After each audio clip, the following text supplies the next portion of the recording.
اور شکست بھی کھائی ان سے. ٹھیک, تو غالباً لڑائی کی اور شکست کھائی. اس نے کہا کہ نتیجہ کیا ہوا لڑائی کا؟ تو ہم نے اسے خبر دی اور کہا تمام عربوں پر وہ غالب آ گئے اور سب ان کی اطاعت قبول کر رہے ہیں. دھیرے دھیرے قبائل اطاعت کر رہے ہیں, ایمان لا رہے ہیں. اس نے کہا یہ سب ہو چکا ہے؟ تو ہم نے کہا ہاں. ہم نے کہا بالکل ہو چکا. اس نے کہا یہی ان کے لیے بہتر تھا کہ ایمان لاتے, یہ اچھا تھا ان کے لیے ایمان لاتے, یہ ان کے لیے بہتر تھا اور اس نبی کی اطاعت کر لیتے. اور یہی چیز وجہ بنی تمیم کے ایمان لانے کی بھی. کہا بہتر تھا اس کے لیے کہ اس نبی کی اطاعت کرتے, ایمان لاتے. اب میں تمہیں اپنے بارے میں بتاتا ہوں, جب سے میرے بارے میں پوچھ رہے تھے. میں مسیحی دجال ہوں. تو دجال حقیقت ہے, اور نہ صرف حقیقت ہے, وہ رسول اللہ کے دور میں موجود بھی تھا.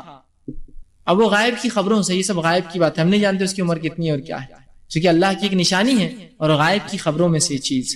اس نے کہا میں مسیح دجال ہوں, ان قریب مجھے کسی وقت خروج کا اجازت ملنے والی ہے. اور وہ کہتے ہیں ان زنجیروں میں, جب یہ ہم خبریں دے رہے تھے اس کو, اتنا خوش تھا کہ اس زنجیروں میں اتنے جگڑ کی بعد بھی اس کی خوشی اس کے جسم سے چھلک رہی تھی. تو جو ہلچل کرتا تو وہ زنجیروں کے اندر بھی اپنی خوشی کا اظہار کرا, ایسا ہو گیا, ایسا ہو گیا, یہ بھی ہو گیا. کہا اب میرے نکلنے کا وقت. کہا میں دجال ہوں, ان قریب مجھے نکلنے خروج ہونے کا اجازت ملیں گی, میں نکلوں گا اور ساری دنیا میں ہر شہر میں جاؤں گا اور 40 دن کا میرا سفر ہوگا, چکر لگاؤں گا, 40 دن چکر لگاؤں گا, سوائے مکہ اور مدینہ کی. یہ 2 شہروں میں داخل نہیں ہو سکتا ہوں.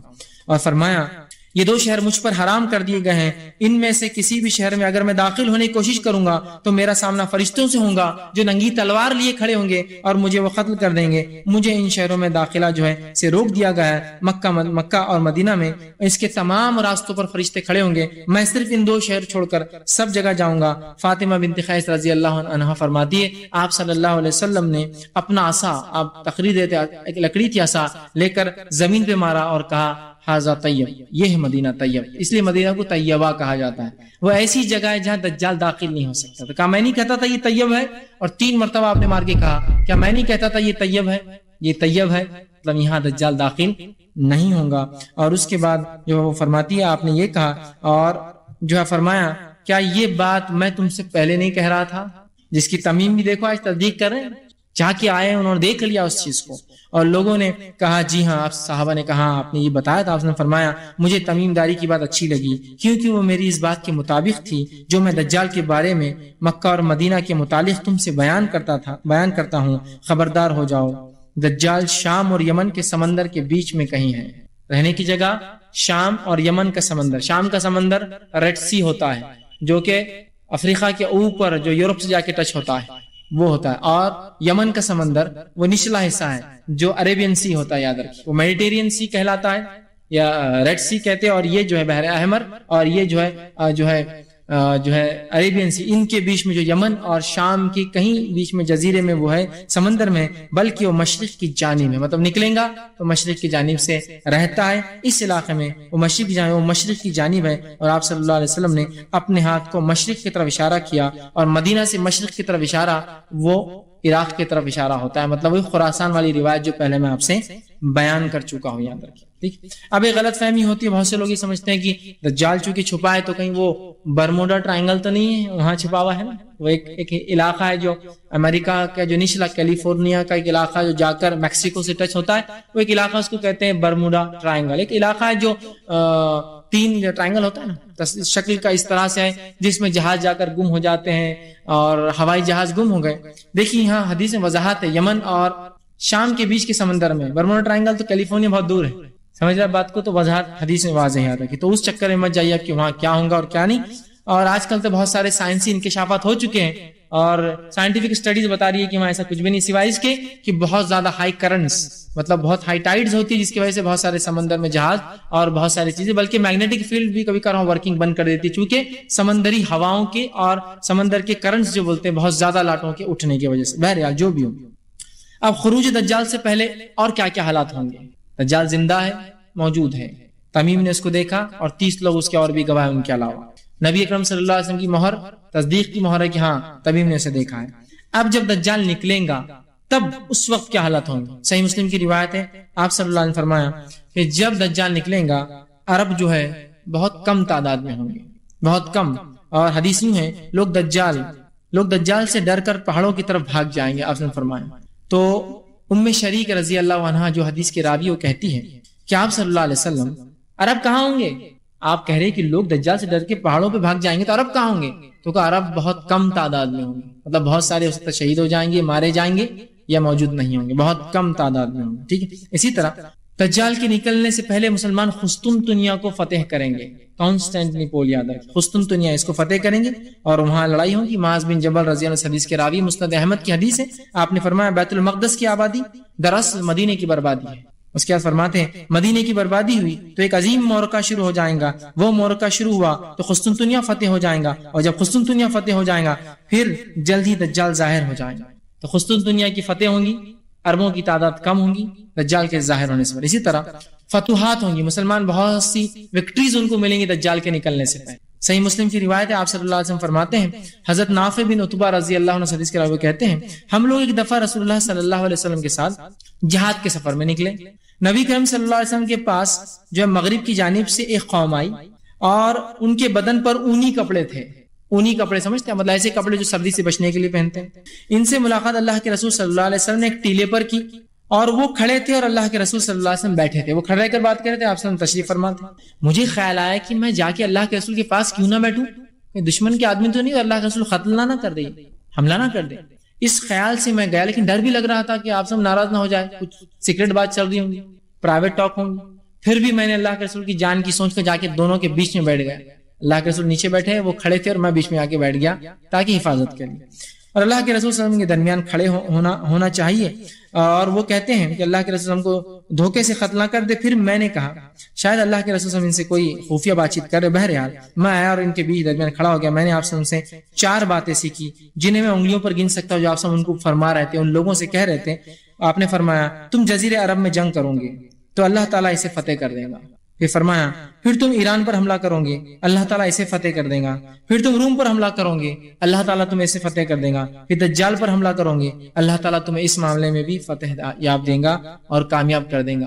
ٹھیک، تو یہ حالات ہوں گے دجال کے نکلنے سے پہلے۔ اسی طرح دجال کے نکلنے سے پہلے 3 ایسے سال گزریں گے، 3 ایسے سال ہوں گے جس کے تعلق سے آتا ہے کہ بہت سخت سال ہوں گے۔ اس سے پہلے ایک وضاحت بہرحال جو میں نے کہی تھی کہ ایک روایت میں دجال کم خط کا ہے، خوب چوڑا ہے، دوسرے اس میں تھا بہت لہیم شہیم آدمی ہے۔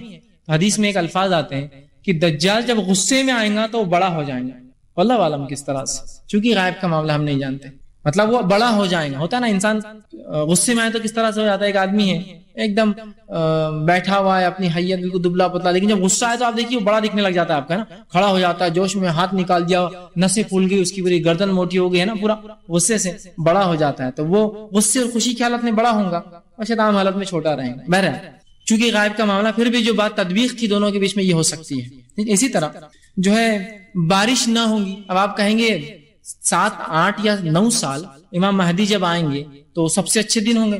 اب یہاں یہ روایت ہے کہ دجال کے آنے سے بارش، جبکہ امام مہدی زندہ ہے وہاں، یہ کیسے ہوگا؟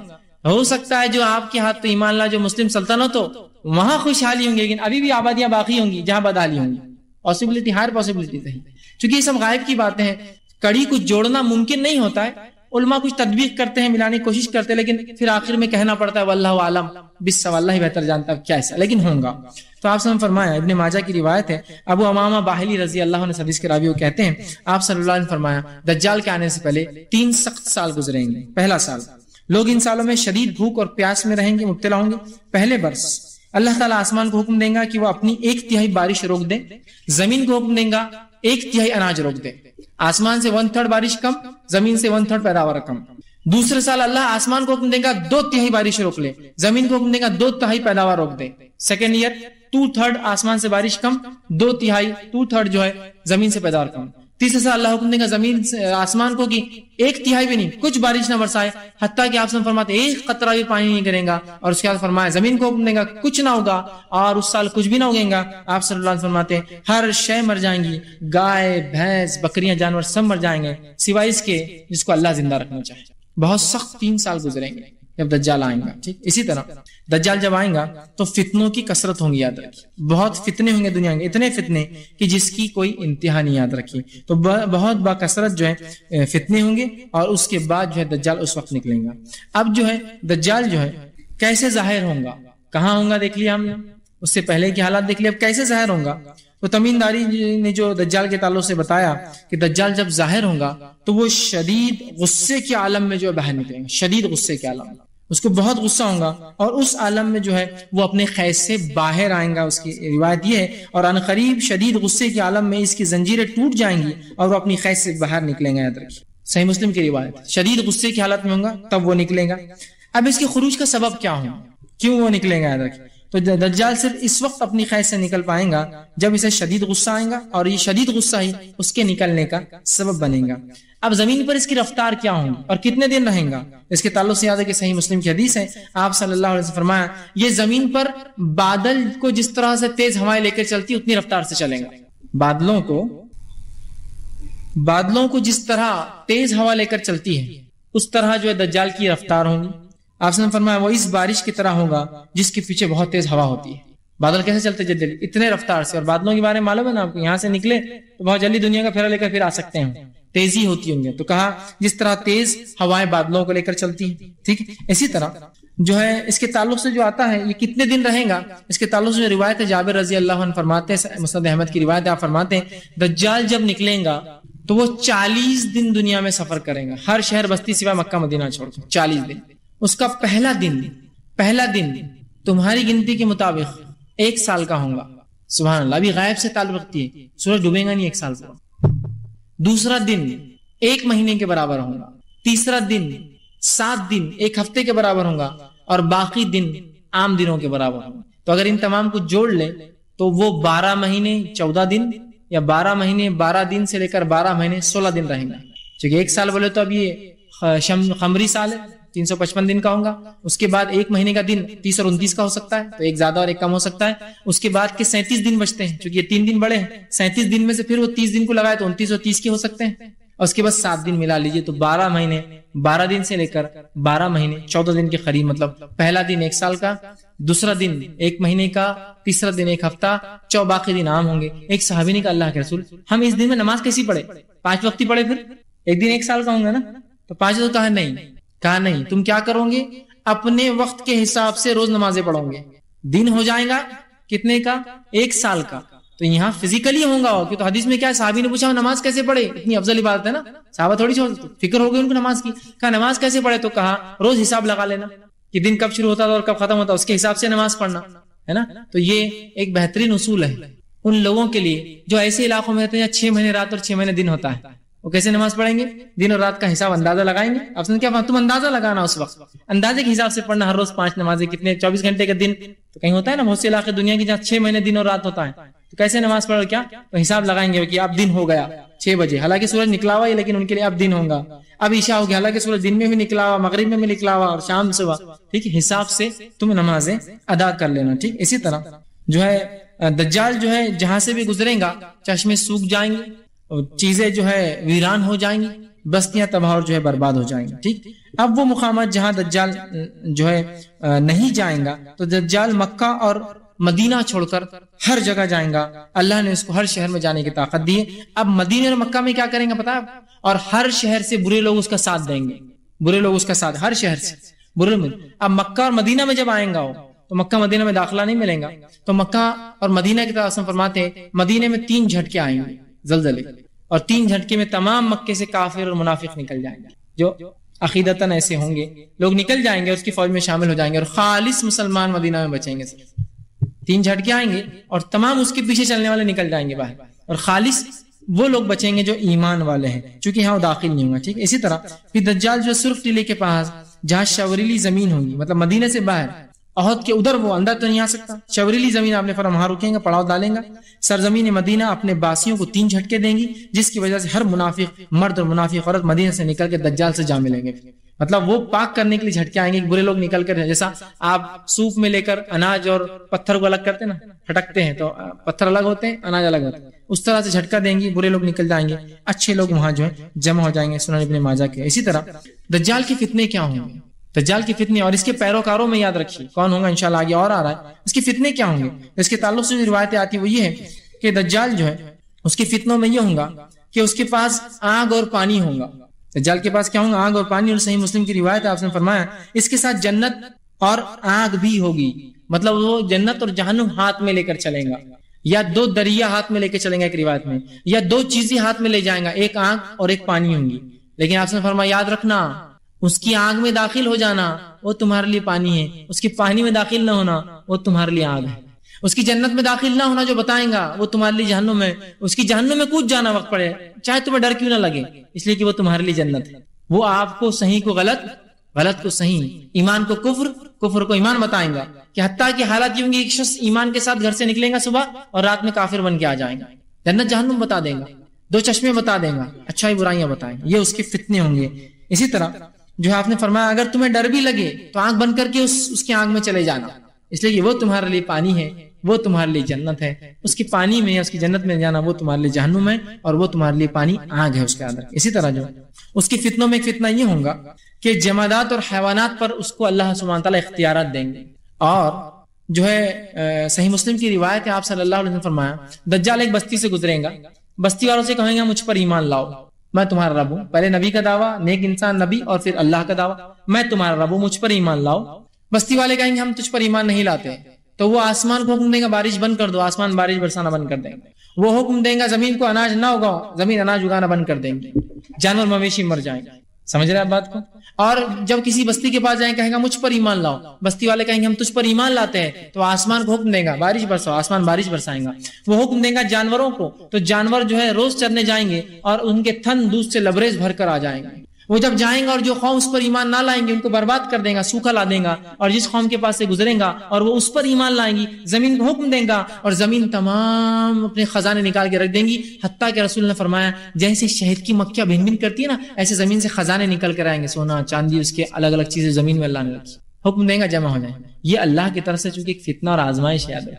یہاں تو معاملہ یہ ہے امت مسلمہ کا اور ہمارا کہ اگر کوئی ہم کو ذرہ برابر بات بتا دے تو اپنا عقیدہ ایمان سب بیچنے کو تیار ہے. اسی لیے دجال سے ڈرایا جا رہا ہے. یہ تو اتنا بڑا شبدے باز کہ آپ اور ہم تو چھوٹے چھوٹے شبدے بازوں کے بہکاوے میں آ جاتے ہیں، فلاں بابا فلاں کر دیتے ہیں، وہ اولاد دینے پر صادر ہے، یہ فلاں بتا دیتے ہیں، انہوں نے تقدیر کی حالت بتائی، یہ کل کیا ہوگا بتاتے ہیں، وہ جتا سکتے ہیں، یہ ہرا سکتے ہیں، یہ کامیابی دے سکتے ہیں. جن کا عقیدہ ایسا ہوگا تو یہ تو جنت جہنم بتا رہا ہے آپ کو. آتا ہوں پھر تو کیا ہے؟ یہاں کوئی صرف اتنا بول دے کہ آپ کا فلاں ہے تو اب وہ اتنے پہنچے ہوئے انہوں نے فلاں بتا دیا. یہ شوبدے باز ہے، یہ شیطان کا دوست ہے. سمجھیے اس چیز کو، اپنے عقیدے کو مضبوط کیجیے، ورنہ دجال کی فتنے تو بہت ہی خطرناک ہوں گے.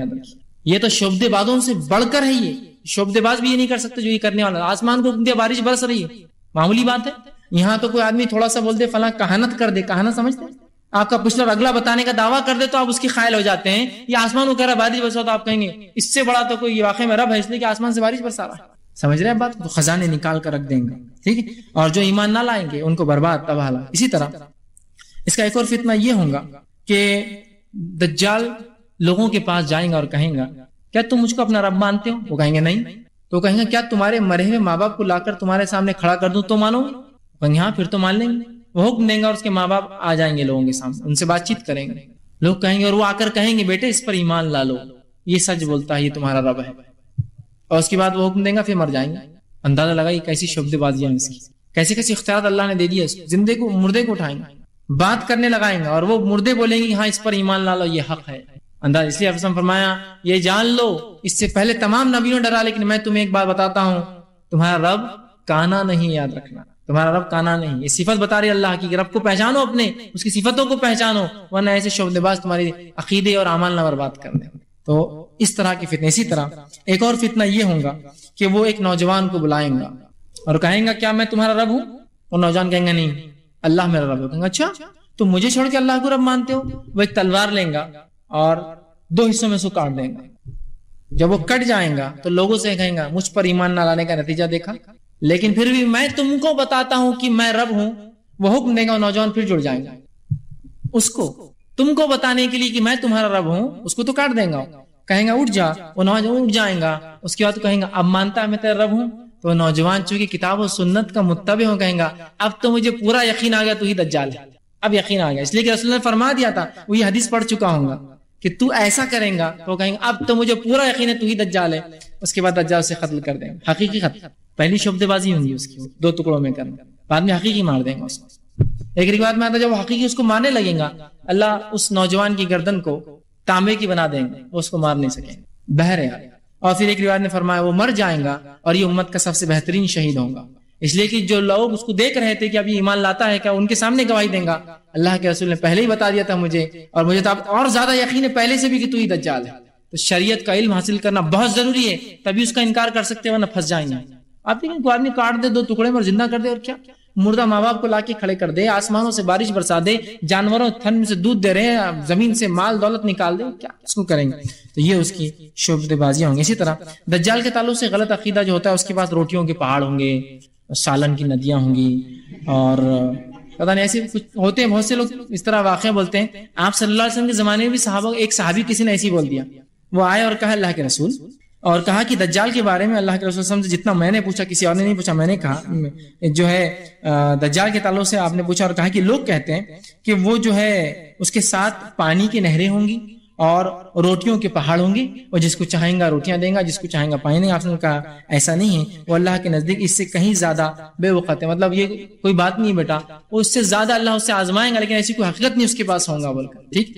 اسی طرح جو ہے دجال کے پیروکار کون ہوں گے، اس کے سپورٹرز، اس کے فوج کے ساتھی، اس کو کون وہ کریں گا؟ تو آپ نے اس کے تعلق سے بڑی وضاحت کی۔ انس بن مالک رضی اللہ عنہ حدیث کے راوی، آپ نے فرمایا اور کہا اصفہان سمجھتے ہیں آپ؟ یہ بھی ایران کا ایک شہر ہے، اصفہان کے 70,000 یہودی جو جبہ پوش ہوں گے، ان کی خاص شناخت ہوں گی، جبہ پوش یہودی دجال کے پیروکار بن جائیں گے، مطلب وہ اس کے انتظار میں ہوں گے، جب وہ آئیں گا ان کی تعداد 70,000 ہوں گی، 70,000، اور وہ سب سے پہلے اس کی فوج کے ممبرس ہوں گے، اس کے بعد تو ہر شہر سے وہ لیتے ہوئے چل رہا ہے فوج بنا رہا، لیکن یہ فرسٹ جو ہے 70,000 اس کے لیے ہوں گے جو انتظار اس کا کریں گے، اور وہ کریں گے۔ اور یہودیوں میں ایک عقیدہ بھی ہے، وہ ایک عقیدہ رکھتے ہیں کہ مسیح آئیں گا ان کے پاس جو ان کے ساتھ مل کر غیر یہودیوں کو قتل کریں گا، جیسے ہم کہتے ہیں عیسیٰ علیہ السلام آئیں گے اور غیر مسلموں کے ساتھ کریں گے، ویسے عیسائی کہتے ہیں عیسیٰ علیہ السلام آئیں گے اور غیر عیسائیوں کے ساتھ کریں گے۔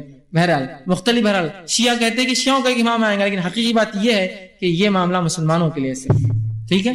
تو یہاں جو ہے اصفہان میں وہ آئیں گا اور یہودی اس کا انتظار کریں گے، 70,000 یہودی اس کے پیروکار بن جائیں گے، اس لیے کہ انہوں نے عیسیٰ علیہ السلام کا یہودی نے انکار کیا، تو ان کی کتاب کے مطابق ابھی ایک باقی آنا، اور وہ دجال کو وہ سمجھ رہے ہیں کہ یہ وہ ہے جو آنے والا اللہ کی طرف سے، عیسیٰ علیہ السلام کا انکار کر دیا اور جو ہے اس کو مان لیں گے وہ غلطی سے۔ اسی طرح جو ہے اس کے سپورٹرز کے تعلق سے جو آتا ہے وہ یہ ہے کہ کفار اور منافقین اس کی فوج میں داخل ہو جائیں گے، کافر کفار منافقین اس کی فوج میں داخل ہو جائیں گے۔ اسی طرح جاہل اور گوار دیاتی لوگ اس کی فوج میں شامل ہو جائیں گے، مطلب جس کو علم نہیں ہوگا یہ آسانی سے شبد بازیاں کریں گا اور ان کے والدین مرے ہوئے لوگوں سے بات کرائیں گا۔ اسی طرح جو ہے زمین کو آسمان کو حکم دیں گا بارش کا، زمین کو خزانے نکالنے کا، یہ دیکھ کر وہ جاہل لوگ اس کی فوج میں شامل ہو جائیں گے۔ اسی طرح آپ صلی اللہ علیہ وسلم فرمایا سب سے کثیر تعداد میں دجال کے فوج میں جو لوگ ہوں گے وہ عورتیں ہوں گی، اس لیے کہ عورتیں شریعت کا علم بہت کم حاصل کرتی ہیں سب سے زیادہ، حتیٰ کہ آپ صلی اللہ علیہ وسلم فرماتے ہیں، حدیث کے الفاظ سنیے، ایسے مسند احمد کی روایت ہے، دجال اس شوردار زمین میں کے مقام پر اترے گا، اس کے طرف نکلنے والوں کی کثرت عورتوں پر مشتمل ہوں گی، حتیٰ کہ آدمی اپنی قریبی رشتہ دار ماں، بیٹی، بہن، پھوپھی کو گھر میں بند کر کے جائیں گے اس خوف سے کہ میں گھر سے نکلوں اور یہ دجال کے ساتھ شامل نہ ہو جاؤں، اتنا وہ ان کو وہ کر لیں گا۔ اور ویسے بھی ہم دیکھ رہے ہیں عورتیں اپنا عقیدے پہ کہاں محنت کرتی ہیں، عقیدے پہ محنت نہ ہو اور کوئی آدمی آپ کو مردار ماں باپ سے ملا دے، نوجوان کو کاٹ کے زندہ کر دے، جنت اور جہنم بتا دے، زمین سے خزانے نکال دے، پھر تو کیا ہے، یہاں تو چھوٹے موٹے اس پر ہم وارے نیارے ہو جا رہے ہیں نا۔ اور وہ مسلمانوں کی تقدیر کون کون بتاتا ہے، بتانے کی ضرورت نہیں مجھے، کوئی آدمی آ گیا آپ کا ہاتھ پکڑ کے بتا رہا ہے لکھنؤ سے آپ کی تقدیر، کوئی آ رہا ہے اپنا مٹھو لے کر اور وہ بتا رہا ہے آپ کو تقدیر، کسی کی چپل سے تقدیر پلٹ جاتی ہے تو کسی کی جھاڑو سے معاملہ بگڑ جاتا ہے نا۔ یہ مسلمانوں کے حالات ہے، کسی کا جالا اگر ہوگا تو یہ ہو جاتا ہے اور فلاں ہوگا تو ایسی قوم کوہ پکارے تو فلاں ہوتا ہے، مینا اور طوطے اور الو ان کو تکلیف دیتے ہیں، ہر چیز میں جو ہر توہام پرست ہے، اس قوم کے لیے تو دجال تو بہت بڑا حقیقت ہے، توہام بھی نہیں ہے نا۔ جو قوم ایسی ایسی چیزوں سے ڈرتی ہے نہیں حقیقت، یہ جھاڑو سے یہ ہوتا، بلی سے وہ ہوتا، چپل سے یہ ہوتا، یہ تو دجال ہے بھائی۔ جب ہماری عورتیں اتنے کمزور عقیدہ ہوں گی تو دجال کے لیے تو بہت کہا سب سے زیادہ وہ ہوں گے۔ اسی طرح اب دجال کے فتنے سے کیسے نجات، یہ چند باتیں تھی دجال کی، یہ چند لوگ، اب اس کے فتنے سے کیسے، بس مختصر رکھ کے بات ختم کروں گا۔ دجال کے فتنے سے آپ کیسے بچ سکتے ہیں، یہ بڑی اہم چیز ہے، یاد رکھیے۔ اس کے فتنے اتنے زیادہ ہیں، اس کے نقصانات اتنے زیادہ ہیں، بچنا بہت ضروری ہے۔ آئیے سنیے، سب سے پہلی چیز، اس کے فتنے سے بچنے کا سب سے بڑا طریقہ جو مسند احمد میں اللہ کے رسول کی روایت ہے، عمران بن حسین رضی اللہ عنہ حدیث کے راوی کہتے ہیں جو دجال کی خبر سنے کبھی بھی اس سے ملنے نہ جائے۔ سب سے پہلا بچنے کا طریقہ. حتیٰ کہ آپ فرماتے ہیں ایک انسان یہ سمجھے گا کہ میں تو ایمان والا ہوں اور میرا ایمان بہت مضبوط ہے، جب دجال سے ملیں گا اس کے فریب میں پھنس جائیں گا. تو آپ نے فرمایا کبھی امید مت کرو دجال سے ملنے کی، اور آ جائے اور خبر ہو تو ملو مت، بھاگ جاؤ اس سے، تو ملنا نہیں اس سے. چاہے آپ کو لگے میرا ایمان بڑا مضبوط ہے میں تو دجال سے، نہیں، آپ نے فرمایا رسک مت لو، مت ملو اس سے. پہلا طریقہ بھاگ جاؤ اس سے، ملو ہی مت اس سے. یہ پہلا طریقہ اس سے بچنے کا. دوسرا طریقہ آپ صلی اللہ علیہ وسلم حدیث میں فرماتے ہیں وہ یہ جو ہے بچنے کے لیے جو ہے دجال کے فتنے سے بچنے کے لیے ہم لوگ جو ہے پہاڑ پر چلے جائیں گے، اس لیے کہ اس سے فتنے سے بچنا مطلب اس سے دور جانا ہی ایک طریقہ ہوگا اس کے فتنے سے جو ہے بچنے کا. اسی طرح دوسرا طریقہ اللہ تعالیٰ سے مدد طلب کرنا. پہلا اس سے نہ ملنا، دور جانا، اللہ سے مدد طلب کرنا. ابو امامہ باہلی رضی اللہ عنہ فرماتے ہیں جو شخص اس کی آگ اور فتنے میں مبتلا ہو جائے وہ اللہ تعالیٰ سے مدد طلب کرے، اللہ سے مدد طلب، اللہ ہماری حفاظت فرما اس سے. یہ ہے مدد طلب کرنا، اس کے فتنے سے، اس کے فساد سے، اس کی شعبدے بازیوں سے ہمیں ہماری نسلوں کو اس طرح سے یہ فتنے سے اللہ سے مدد اور دعائیں کرنا. تیسرا اللہ کے اسماء و صفات کا علم حاصل کیجیے، اس لیے کہ جب وہ آئیں گا تو دجال اپنے آپ کو رب کہیں گا جو اللہ کے اسماء و صفات کا علم رکھتا ہوں گا، اس کے نام، اس کی کیریکٹرسٹکس، اللہ کی خصوصیتیں کیا ہے، تو کبھی ایمان لائے کہیں گا تو کافر ہے. اس لیے کہ اللہ کانا نہیں ہے، اللہ جو ہے اس طرح سے انسان نہیں ہو سکتا، مجسم نہیں ہے نا سر. اللہ کے اسماء و صفات کا علم حاصل کیجیے، اس لیے کہ ہوئی. چوتھی چیز جو ہم کو دجال کے فتنے سے بچا سکتی ہوئی ہے سورہ کہف کی ابتدائی 10 آیتیں تلاوت کرنا. ہمیشہ کوشش کی سورہ کہف کی ابتدائی 10 آیتیں یاد بھی کر لیجئے، اس کی تلاوت کیجئے، اس لیے کہ سورہ کہف کے اندر ابتدائی آیتوں میں اللہ نے ان نوجوانوں کا واقعہ بیان کیا جن پر ایک بادشاہ نے ظلم کیا اور اپنے آپ کو رب وہ کیا، انہوں نے اپنا ایمان بچانے کے لیے بھاگ کر غار میں چھپ گئے. تو اس سے انسان کو تقویت ملتی ہے، انسان کو وہ ہوتا ہے، تو اس کے لیے جو ہے ابتدائی 10 آیتوں کی تلاوت کرنا. اسی طرح پورے سورہ کہف کی بھی تلاوت کر سکتے اس کے فتنے سے بچنے کے لیے. آپ سورہ کہف اس کا توڑ ہے، اور سورہ کہف کی ابتدا آپ دیکھیں گے تو اللہ رب العزت نے بہت سارے عیسائیت کی عقیدوں کا رد کیا. اسے پتہ چلتا کہیں نہ کہ اس کا تعلق ان قوموں سے بہت گہرا ہوگا. اسی طرح جو ہے 5واں طریقہ دجال سے بچنے کے لیے حرمین شریفین میں جا کے رہیں، وہاں دجال نہیں آئیں گا. مکہ اور مدینہ میں دجال کو داخلہ نہیں، تو یہ بھی ایک نجات کا ذریعہ ہے. کسی کو پتا چلے وہ زمانے میں ہو تو مکہ مدینہ چلے جائے سفر کر کے اور وہاں بچ جائے، یہ بھی ایک طریقہ ہے. اسی طرح نماز کے اندر دجال سے، چھٹا طریقہ دجال سے بچنے کے لیے نماز میں دجال کے فتنے سے پناہ مانگنا. جب ہم قاعدے میں بیٹھتے ہیں نا تو قاعدے میں دعائیں معصورہ کے بعد ایک دعا جو آپ صلی اللہ علیہ وسلم نماز میں پڑھا کرتے تھے وہ دعا آپ ضرور پڑھا کیجیے. اللہم انی اعوذ بک من عذاب القبر ومن عذاب النار ومن فتنۃ المحیا والممات ومن فتنۃ المسیح الدجال. یہ قاعدے میں پڑھنا ہے نماز کے اندر، ٹھیک ہے؟ تو یہ دعا کر سکتے، چھٹا طریقہ بچنے کے لیے. اسی طرح جو 7واں طریقہ دجال سے بچنے کے لیے وہ یہ ہے کہ دجال کے بارے میں لوگوں کو آگاہ کیا جائے.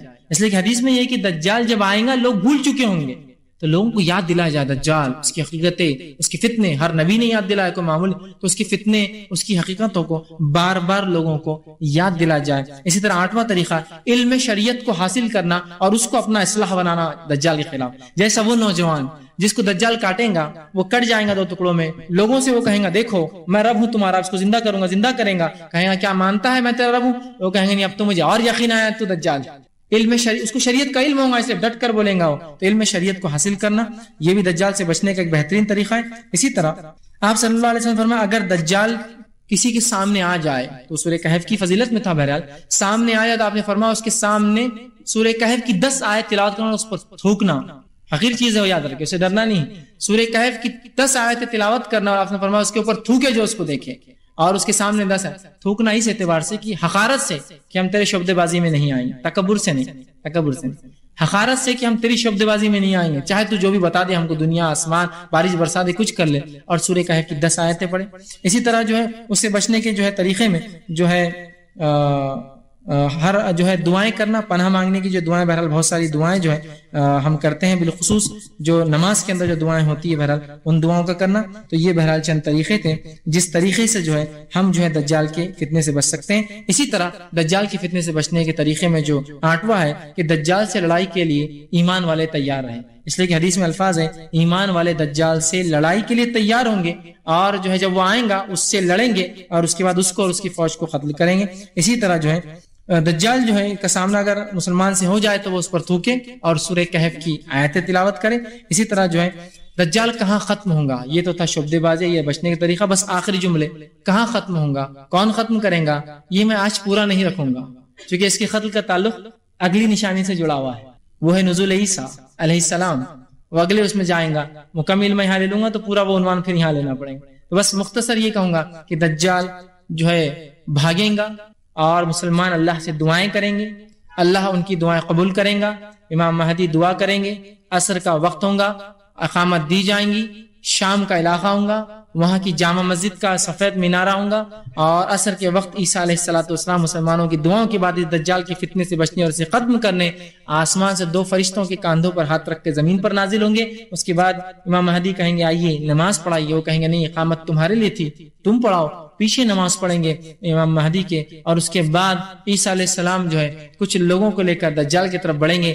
دجال جو ہی عیسیٰ علیہ السلام کو دیکھیں گا وہ بھاگنا شروع کریں گا، دور بھاگیں گا ان سے، اور بھاگتے بھاگتے وہ فلسطین کے شہر لد میں پہنچ جائیں گا۔ لد جو ہے یہ فلسطین کا ایک معروف شہر ہے، آج کل بہرحال اسرائیل کا اس پر قبضہ ہے، اور یہ اسرائیل کا ملٹری بیس اور ایئر فورس بیس یہی ایک ہے لد۔ تو مقام لد وہ پہنچیں گا، مقام لد وہ عیسیٰ علیہ السلام وہاں اس کو پکڑیں گے، مقام لد پر وہ گٹ جائیں گا ان سے، اور عیسیٰ علیہ السلام آگے بڑھیں گے۔ آپ فرماتے ہیں عیسیٰ علیہ السلام جب اس کو دیکھیں گے صرف ان کے دیکھنے سے وہ ایسا پگھلیں گا جیسا پانی میں نمک پگھلنا شروع ہو جائے گا۔ پھر بھی عیسیٰ علیہ السلام آگے بڑھیں گے، نیزہ لیں گے اور اس کو نیزہ ماریں گے اور نکال کے لا کر مسلمانوں کو، کیونکہ مسلمان لڑ نہیں سکتے، اسے یاد رکھیے، یہ اللہ کا ایک نبی آئیں گا اس سے، یہ خاص 1 to 1 جو جنگ یہ دونوں کی ہی ہو سکتی ہے، فوج لڑیں گے عام لوگوں سے، یہ نہیں، پھر لائیں گے نیزہ اور مسلمانوں کو گواہی کی طرف بتائیں گے دجال ختم ہو گیا ہے، ٹھیک ہے۔ تو اس کا خاتمہ عیسیٰ علیہ السلام مقام لد پر جو ہے وہ کریں گے۔ اسی طرح آخری 5 باتیں جو دجال سے تعلق اور آپ سے اس کا الفاظ استعمال کی رکھ کے ختم کرتا ہوں۔ پہلی بات، ابو سعید خدری رضی اللہ عنہ فرماتے ہیں اور کہتے ہیں کیا تمہیں ایک ایسی بات نہ بتاؤں جس کا مجھے تمہارے بارے میں دجال سے بھی زیادہ خوف ہے۔ دجال کا تو میں نے بتایا، اس سے زیادہ خوف کیا ہے؟ تو کہا شرک خفی، ریاکاری کے لیے عبادت مت کرنا۔ دجال سے زیادہ خوف کا آپ نے اظہار کیا اس سے۔ دوسری حدیث میں آپ فرماتے ہیں، دوسری بات جو دجال سے تعلق تھی وہ یہ ہے، آپ صلی اللہ علیہ وسلم فرمایا دجال کے فتنے سے بڑھ کر مجھے اپنی امت پر جس چیز کا خوف ہے وہ گمراہ کن پیشوا ہے۔ دجال سے زیادہ نقصان گمراہ کن پیشوا مچائیں گے جب وہ اہل نہیں ہوں گے اور پیشوائی مسلمانوں کی لیڈرشپ کریں گے۔ تیسرا آپ نے دجال سے کمپیئر کیا ان حدیث میں۔ تیسرا فرمایا آپ نے میری امت کا ایک گروہ ہمیشہ حق کی خاطر مخالفین سے لڑتا رہے گا اور غالب آتا رہے گا، حتیٰ کہ آخری شخص جو ہے آخر میں وہ شخص مسیح دجال سے لڑیں گے، وہ لوگ وہ گروہ، اور جو اس پر بھی غلبہ پالیں گے۔ اس طرح آپ نے فرمایا فتنوں پر انسان ثابت قدم رہے، اور اللہ کے بندو اللہ نے فرمایا ہم کو ثابت قدم، تو اگر ایسا فتنہ ہمارے دور میں آتا ہے ہم ثابت قدم رہے۔ 5ویں بات جو فرمایا وہ یہ ہے کہ آخر زمانے میں جنگ سفید ہتھیاروں سے ہوں گی۔ اس کا مطلب یہ تلوار، سفید ہتھیار جو حدیث میں الفاظ ہے اس کا مطلب ہے تلوار، گھوڑے، نیزے، تیر، ان سے جنگ ہوں گی، یاد رکھیے۔ اس سے پہلے اس کی وضاحت کر دیا کہ ٹیکنالوجی اتنی ہائی ہونے کے بعد پھر یہ کیوں استعمال ہوں گے، میں پچھلے درس میں پوری تفصیلی وضاحت کر چکا ہوں کہ زمانہ جائیں گا تو صحیح ٹیکنالوجی میں، لیکن ٹیکنالوجی اتنی ڈیولپ ہو جائیں گی ہر آدمی دوسرے کو دور سے مار سکتا ہے۔ ریئل فائٹ تو وہ ہوں گی جو گراؤنڈ لیول پر لڑی جائیں گی، پھر زمانہ پلٹ کر اسی اصلیت پہ آئیں گا جس اصلیت سے ختم ہوا ہے، وہی گھوڑے اور وہی تلوار، وہی نیزے، پھر بہرحال اس سے پہلے آ جائیں گے۔ تو بہرحال ہمیں چاہیے دجال کے تعلق سے علم حاصل کریں، اس کے فتنوں کا علم حاصل کریں، اس سے بچنے کے لیے اللہ سے دعائیں کریں اور اس کا ذکر کرتے رہے تاکہ لوگ اس کو یاد رکھیں، اور گمراہ کن باتوں، گمراہ کن لوگوں، گمراہ کن جو ویڈیوز اور پکچریں ہوتی ہے جو انسانوں کو پتہ نہیں دجال کس کو بتا رہی ہے، پتہ نہیں دجال کسی کے پاس آ کر گیا، ان تمام سے بچ کر یہ صحیح عقیدہ تھا دجال، شر، فتنے اور حفاظت کیسے کرے میں نے آپ کے سامنے رکھی۔ اللہ رب